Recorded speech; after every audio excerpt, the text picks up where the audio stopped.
Hi everyone and welcome back.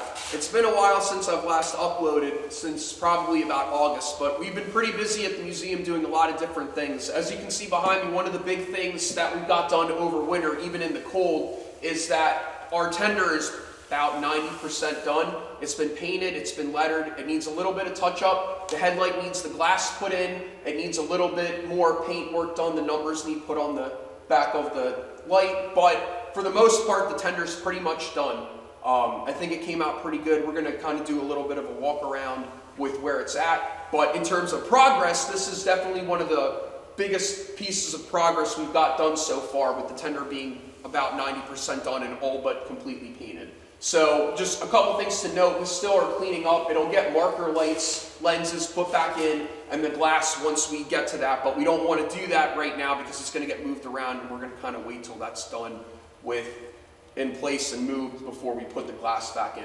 But one thing I wanted to do is introduce a couple people that have been helping me since a couple years ago, and since, what was it, November. So this is Preston. He's a welder fabricator as well. He's been helping volunteer here and been tremendous in getting a lot of projects done with the roof of the B6 tender, which is what I'll show everybody when we get done walking around this. And then this is Corey. He's been helping me since a year or 2 ago, 2 years ago now, it's our second year.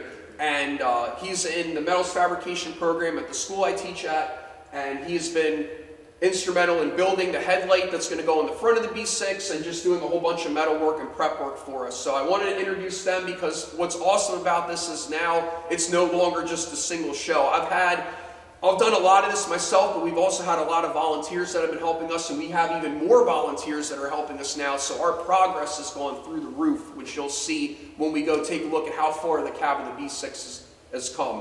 So what I want to do is we're going to walk to the front of the tender. You can see kind of how the side lettering looks. It came out amazing. And we're just going to point out a couple things in the front, and we'll keep going.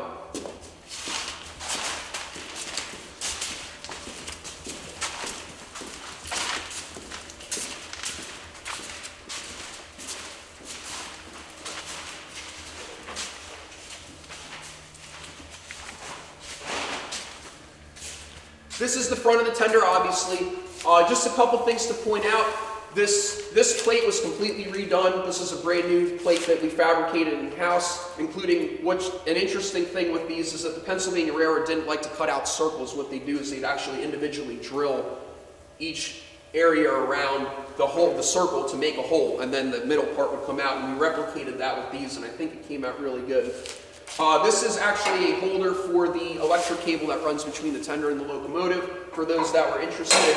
And one of the last things that we're going to do on this is put the wood back on. So we have the wood ready to go, the brackets ready to go for the extended capacity of the tender. So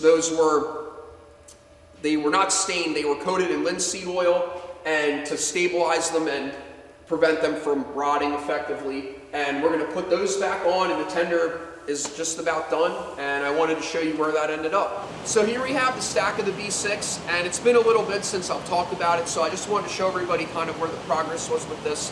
We have most of this welded.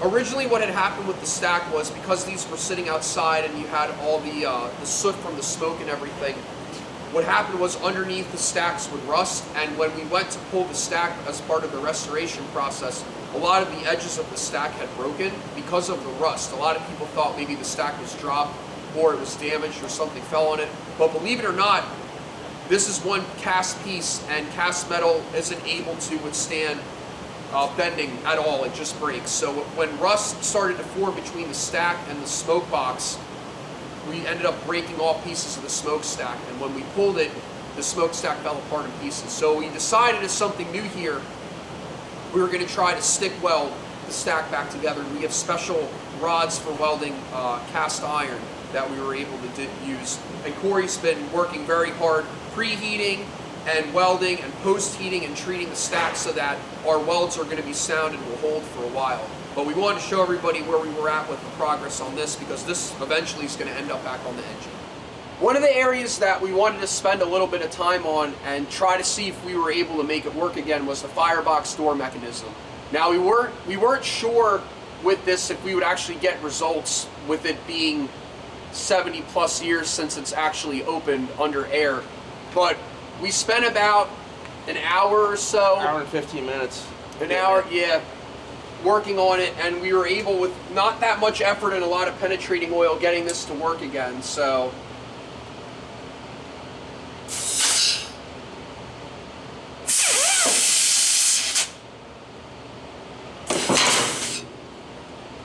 now this works, and the cool thing about this was we were worried that the air piston here was going to need rebuilt or wasn't going to actually be able to open it anymore because it was so old and hadn't been maintenance. But kind of in a testament to how durable this stuff was, with very little work we were able to get this working again, which we're really, really happy with.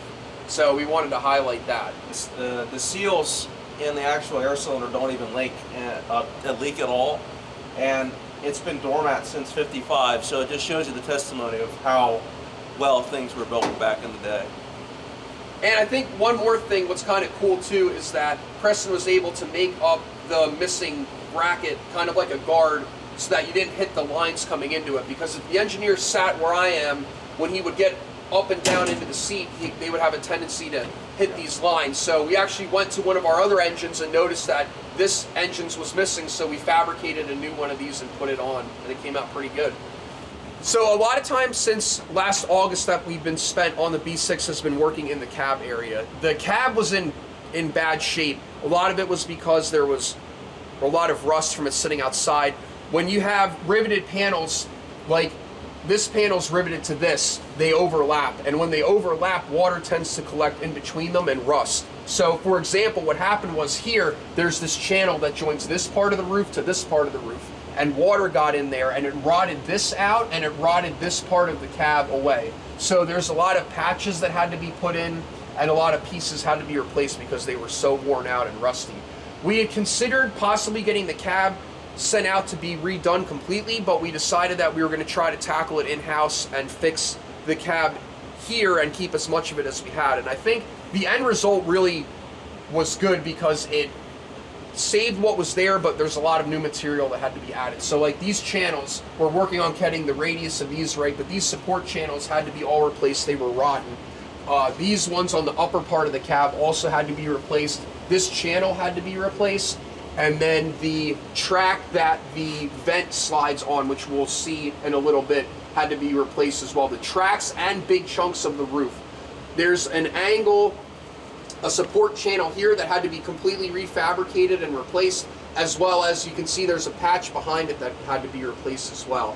And if my camera guy can get it, there is an angle on the entire back of the cab that had to be replaced, and we can get another shot of that in B-roll.